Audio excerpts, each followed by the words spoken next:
नमस्कार। चौथे दिन इंटरनेट टीवी पर आपका स्वागत है। आज हम बात करेंगे राहुल गांधी की। राहुल गांधी उत्तर प्रदेश में कांग्रेस को जिताने के लिए अलग अलग जगहों पर जा रहे हैं।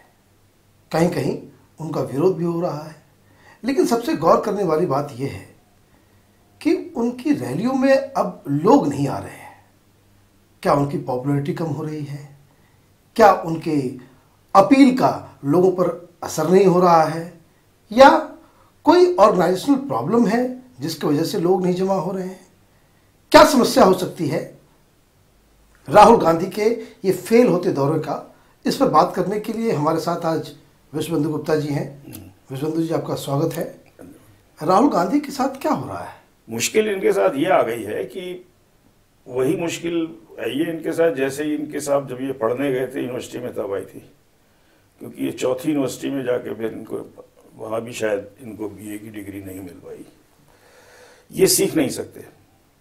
इन्होंने शुरू में शुरू किया कि हम जो है वो क्या करते हैं कि जो गांव वालों को, आपको गुस्सा नहीं आता इनके ऊपर, सवाल आप ये गांव वालों से आप ये क्यों पूछ रहे हैं कि इनको गुस्सा यूपी की गवर्नमेंट पर आता है, क्यों नहीं आता? अगर गांव वाले में इतनी हिम्मत होती और अगर उसके पास इतने साधन होते तो फिर आपकी जरूरत क्या थी वहां पर?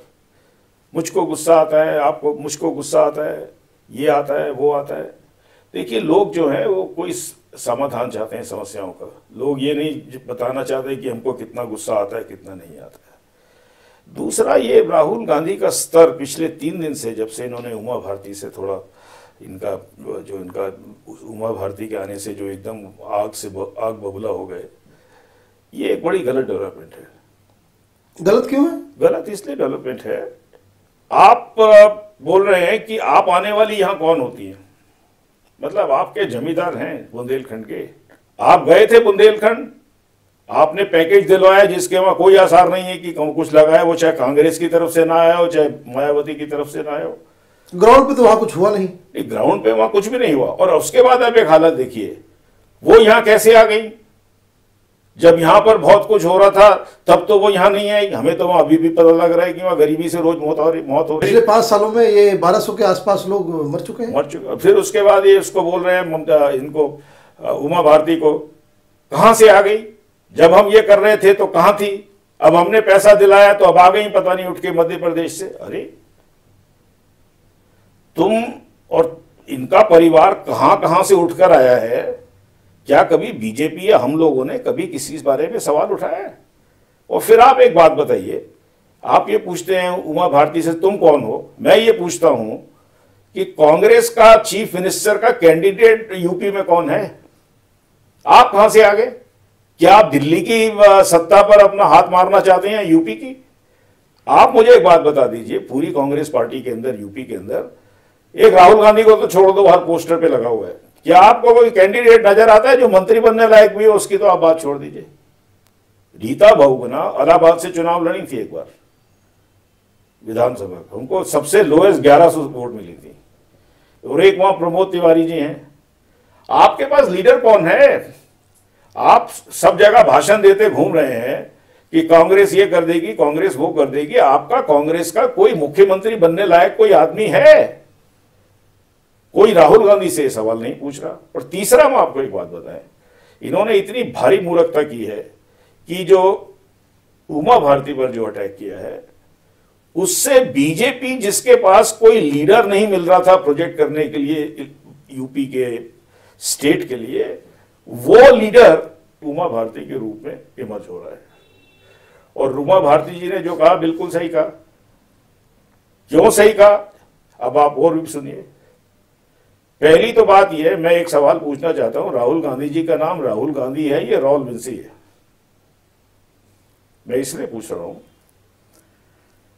कि मेरे पास ये इंफॉर्मेशन है कि जितने इंपॉर्टेंट डॉक्यूमेंट्स हैं इनके, उन सब में इनका इटालियन नाम है राहुल विंसी। सुनिए, पहली बात, राहुल गांधी वोटर्स लिस्ट पर हो सकता है, क्या इनके नाम राहुल गांधी के नाम पे लिखे गए हैं या रॉल विंसी के नाम पे लिखे गए हैं? दूसरी चीज आप सुनिए, बड़ी महत्वपूर्ण चीज है, उसके बाद मैं आपको बताऊंगा। किसी व्यक्ति ने एक आरटीआई फाइल किया कि मुझको राहुल गांधी और प्रियंका का धर्म बताया जाए। तो जो भी धर्म है उनका, पब्लिक लाइफ के लोग हैं, कोई राहुल गांधी कोई प्राइवेट सिटीजन नहीं है, तो जो भी वहां पे उनका धर्म आया, तो इन्होंने चिट्ठी लिखी आरटीआई वालों ने इनसे, राहुल गांधी से, कि क्या हम आपका धर्म जो है भारत उसको बता दें आरटीआई में। तो राहुल गांधी ने उनको लिख के दे दिया कि हमारा धर्म ना बताया जाए। उनका क्या धर्म हो सकता है? या तो हिंदू हो सकते हैं या क्रिश्चियन हो सकते हैं। अगर उनका धर्म क्रिश्चियन है ऑफिशियली, तो इसको बोलने में आपको शर्म काहे को आ रही है? भारत में ईसाई लोग नहीं रहते क्या? या भारत को ईसाइयों के खिलाफ देश बना हुआ है? आपके पास, मुझे नहीं मालूम, अगर आप रॉल विंसी हैं, आप स्विस इटालियन पासपोर्ट नेशनैलिटी से कनेक्टेड हैं, क्या आपके पास कोई इटालियन पासपोर्ट है? क्या आपके पास कोई स्विस पासपोर्ट है? ये बात मैं इसलिए कर रहा हूं कि जो भी आदमी इटालियन सिटीजन होता है, और श्रीमती सोनिया गांधी जी बच्चों के पैदा होने के बाद ये इटालियन सिटीजन बनी है, तो क्या ये इटालियन सिटीजन है आज की तारीख में? इटालियन सिटीजन का पासपोर्ट है या भारतीय सिटीजन का है? भारतीय पासपोर्ट होगा इनके पास, लेकिन इटली के अंदर ड्यूअल सिटीजनशिप परमिटेड है, स्विट्जरलैंड में ड्यूअल सिटीजनशिप परमिटेड है। मैं ये बात इसलिए उठा रहा हूं मनीष, मुझे पता होना चाहिए कि जिस आदमी को पूरी कांग्रेस पार्टी बोल रही है कि ये प्रधानमंत्री होगा, वो किन किन देशों का नागरिक है, उसका क्या धर्म है, उसका क्या नाम है। कल को हमको इन्वेस्टिगेशन करनी पड़े किसी जगह की, तो हम क्या इंटरनेशनल एजेंसियों को बोलें कि राहुल गांधी के नाम से देखो या राहुल विंसी के नाम से देखो, या जैसे वो पुलिस रिकॉर्ड में होता है बिल्लू उर्फ जग्गा उर्फ फुक्कू, क्योंकि 3-3 नाम से बुलाता है।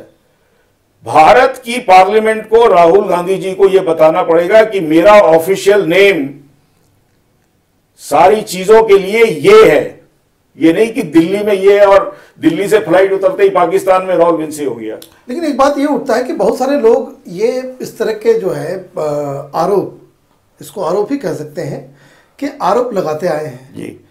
क्या वजह है कि कांग्रेस पार्टी की तरफ से या फिर राहुल गांधी के स्वयं की तरफ से वो कोई इसका कोई जवाब नहीं आया?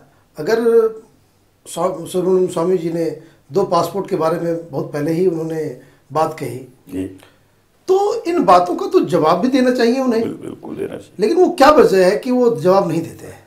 देखिए, जो जवाब नहीं दिया जा रहा, बहुत सारी चीजें जो है मिस्टीरियस हैं। वो एक, हमारे लोकतंत्र विफल हो चुका है। मैं भारतीय जनता पार्टी से पूछना चाहता हूं कि उनको ये मजबूर कर, हर मेंबर ऑफ पार्लियामेंट को, जिसमें श्रीमती सोनिया गांधी भी शामिल है और भी जितने मेंबर ऑफ पार्लियामेंट है, जितने भी उनके नाम है ऑफिशियल या अनऑफिशियल, अगर अनऑफिशियल काउंट करते हैं या ऑफिशियल काउंट करते हैं, तो उनको हिंदुस्तान की पब्लिक को ये जानने का राइट है कि इनका नाम क्या है। उनको ये भी जानने का राइट है कि क्या वो भारत के अलावा किसी और देशों के भी नेशनल हैं कि नहीं है। उनको ये भी राइट उनसे ये लिया जाए, क्योंकि इटली और इंडिया की, इटली की जो वो है नेशनैलिटी, इटली डबल नेशनैलिटी में बिलीव करता है। जो भी आदमी, अगर इटली का आदमी जब पैदा होता है तो ऑटोमेटिकली उसी दिन से वो स्विट्जरलैंड का citizen. If you have a child who is Italian, either because of the mother being Italian or father being Italian, you are automatically on that very day given a passport of the Swiss nationality. लेकिन ये तो एक राहुल गांधी के ऊपर ये सवाल उठेगा, क्योंकि जब आगे के चुनाव में नहीं, इसमें एक बहुत बड़ा सवाल अभी। हाँ, ये स्विट्जरलैंड के क्रिमिनल्स और इटालियन क्रिमिनल्स के बीच में बहुत पुरानी अंडरस्टैंडिंग रही है, सालों पुरानी।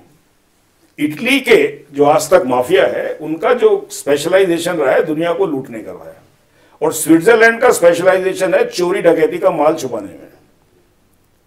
आप मुझे ये बताइए, जब ये तब टोबैको माफिया जो इटली में ऑपरेट करता है, और काफी बड़ा माफिया, वहां कोई सिगरेट पे टैक्स नहीं देता, इनकी गाड़ियां नोटों से भरी हुई इटली से स्विट्जरलैंड का बॉर्डर क्रॉस करती है विदाउट चेक। वो ये बोल देता है मैं जमा कराने आया हूं, रफली इतना पैसा है, वो चेक नहीं करती हैं, क्योंकि ये दोनों कंट्रीज के जो सिटीजन हैं, they are assumed as one citizens. उसके बाद नंबर 1 ये, नंबर 2 मैं ये जानना चाहता हूं कि कल को जो परिवार भारत का राजनीतिक नेतृत्व अपने हाथ में लेने की बात कर रहा है और करता है और ज्यादा करेगा। कल को प्रणब मुखर्जी ने बोल दिया कि हम स्विट्जरलैंड से एक भी पैसा इसलिए नहीं ला सकते क्योंकि हमारी जो ट्रीटी है वो परमिट नहीं करती, और मान लीजिए राहुल गांधी अपना सारा पैसा वाया इटली स्विट्जरलैंड जमा करा देते हैं, तो ये यहां पे बैठे हुए श्री प्रणब मुखर्जी क्या कर रहे हैं? अंगूठा चूसेंगे? आप ये देखिए कि आप उनको एक लीगली अगर एक आदमी एंटाइटल्ड है इटली के अंदर एंटर करने के लिए, जो हमारे हिसाब से है, क्योंकि जो 1973 के अंदर इटली का कॉन्स्टिट्यूशन अमेंड हुआ उसमें लिखा गया इस तारीख से जितने पहले के लोग जो पैदा हुए हैं वो अगर इटली एंटर कर सकते हैं, लेकिन इटालियन नेशनैलिटी उनको तब दी जाएगी जब वो 1 साल का पीरियड इटली के अंदर गुजार लेंगे। अगर मान लीजिए राहुल गांधी इटली चले जाते हैं देश छोड़कर, मुझे नहीं पता वो कितने देशभक्त हैं, अभी तक तो मुझे कोई उनका एग्जाम्पल नहीं मिला कि देशभक्त कितने हैं कितने नहीं, और इटली की गवर्नमेंट बोलेगी हमारे सिटीजन है, ये देख लीजिए ये जो हमारा एग्रीमेंट है, और 1 साल के बाद तो आप उनको ला ही नहीं सकते, वो इटालियन नेशनल हो गए। मैं इस चीज से सुब्रमण्यम स्वामी सवाल को उठाए हुए हैं पिछले 15 साल से। हैरानी मुझे इस बात पर है कि पार्लियामेंट के अंदर सीपीएम के मेंबर, सीपीआई के मेंबर, लालू प्रसाद जो आलू से लेके कचालू तक उनका भाषण खत्म नहीं होता, उनको ये कभी सवाल उनको क्यों नहीं पूछा उन्होंने खड़े होके? और आज भी क्या हो रहा है? हो ये रहा है क्योंकि ये इस देश की पार्लियामेंट में सारी ऑपोजिशन पार्टियां भी उतनी ही निकम्मी है जितनी कांग्रेस पार्टी है। मैं पूछना चाहता हूं प्रियंका गांधी का भी असली नाम क्या है? मुझे नहीं मालूम एक्चुअली। और मैं ये बात बड़ी सीरियस इसलिए बोल रहा हूं कि जब जो मुल्क 70 लाख करोड़ वापस लाने में जिस सरकार ने पब्लिक का बेवकूफ बना दिया, आज अंगूठा चूसते हुए घूम रहे हैं बाबा रामदेव, माफ करना, वो आदमी चिल्ला चिल्ला के पागल हो गया और उसकी हुई है पिटाई। तो कल को ये जो पैसा यहां से ऑफिशियली भाग जाएगा वो वापस कैसे आएगा? सबसे बड़ी बात है प्रणब मुखर्जी ने पार्लियामेंट को मिसलीड किया 100 बार। कोई ऐसी ट्रीटी नहीं है कि स्विट्जरलैंड का पैसा वापस नहीं आ सकता। दूसरे देश के लोग तो वापस भी ले रहे हैं, टैक्स भी ले रहे हैं, सारा काम कर रहे हैं। बिल्कुल ले रहे हैं, they are taking the list. और अमेरिका के बारे में तो ये अब तो वो जो इस तरह के इलीगल जो खातों को देखभाल करने वाले जो स्विट्जरलैंड के जो बैंक के अधिकारी हैं, the US is demanding action against those people also. Yes, and they have refused, they say there is no treaty, give us tax, hand over these people to us, yes, and then our law will deal with them. उसके बाद फिर TT वगैरह बाद में देखेंगे क्या है। नहीं, क्यों देखेंगे? हाँ। टीटी वो कहते हैं टीटी किस लिए? वो कहते हैं जो बैंकिंग का प्रोसीजर हमारा है वही आपका है, आपको यहां आना। भाई ये तो हिंदुस्तान ने यहाँ पब्लिक को बेवकूफ बनाने के लिए कर रखा है। ऐसी हम कोई डोमिनियन है क्या इटली के? जैसे हमारे बैंक चलते हैं वैसे इटली के बैंक चलेंगे। अगर इटली का आदमी कोई इटालियन के बारे में इंफॉर्मेशन चाहता है हमारे बैंकों से, हमारे पे कोई प्रॉब्लम नहीं, ले जाओ। लेकिन इसके लिए कोई लड़ने वाला नहीं है कि जो इटालियन बैंक्स जो हिंदुस्तान में जो खोले गए, लड़ने वाला इसलिए नहीं है कि भाजपा के 2-4 लीडर जो हैं वो कांग्रेस में चले जाए तो अच्छा है, क्योंकि जो उनके अंदर जिन चीजों के लिए वो जिंदा रहते हैं वही कांग्रेस में बहुत अच्छी तरह ग्रो होती हैं। करप्ट लोग हैं बीजेपी में 2-3 हाईएस्ट लेवल के ऊपर, और कुछ बीजेपी के लीडर और उनके आदमी रात को अहमद पटेल को मिलने जाते हैं। इसलिए जो भी इस फैमिली का बड़े से बड़ा स्कैम आया, एक स्कैम उठा लीजिए, ऑयल स्कैम आया था जिसमें नटवर सिंह को बाहर किया गया, वो इराक वाला oil for food scam, oil for food, Volker report से, वोल्कर रिपोर्ट कहां गया वो? कहां गया वो? ये क्या होता है? ये कौन लोग मिले हुए हैं बीजेपी के कांग्रेस के अंदर? ये कौन लोग हैं जो रात को जाके वहां बात करते हैं? ये कौन लोग हैं जो भ्रष्ट है? उनके खिलाफ आज तक बीजेपी का आज तक उसका मुखौटा जो है वो नहीं छोड़ा गया, तोड़ा गया है। असली बात यह है कि जितने भी चोर हैं बड़े बड़े हर पार्टी के अंदर, वो रात को सब मिले हुए हैं एक दूसरे से, और हिंदुस्तान की पब्लिक जो है वो एक जगह बैठ के अखबार पढ़कर और अपना कोई भाषण देख के सुन के, उनको यही कोई आज तक इनको कोई रास्ता दिखाने को तैयार नहीं। ये समस्या है। समस्या ये नहीं है कि श्रीमती सोनिया गांधी और राहुल गांधी और प्रियंका गांधी इतने पावरफुल हैं। पावरफुल तो ये इतने भी नहीं है कि इनके साथ 10 आदमी नहीं है, 10 लीडर ढंग के, इनके साथ क्राउड नहीं है, इनके साथ काडर नहीं है यूपी जैसी स्टेट में। लेकिन इनके जो सबसे बड़े अलाइज हैं वो बीजेपी, समाजवादी पार्टी और बीएसपी में बैठे हुए हैं। और ये दोनों पार्टियां, बीएसपी और एसपी, ये दोनों यूपी के इलेक्शन के बाद कांग्रेस पार्टी की एसोसिएट पार्टीज बनेंगी पार्लियामेंट के अंदर। और एक बात हम आपको और बता दें, Rahul Gandhi ji Saint Stephen's college में स्पोर्ट्स कोटा में भर्ती हुए। शूटिंग, राहुल गांधी का एडमिशन सेंट स्टीफेंस कॉलेज में शूटिंग की कैटेगरी में हुआ है। मैं राहुल गांधी को चैलेंज करता हूं वो शूटिंग का सर्टिफिकेट दिखा दे। फिर आप हार्वर्ड चले गए, वहां से भी उन्होंने हाथ खड़े कर दिए।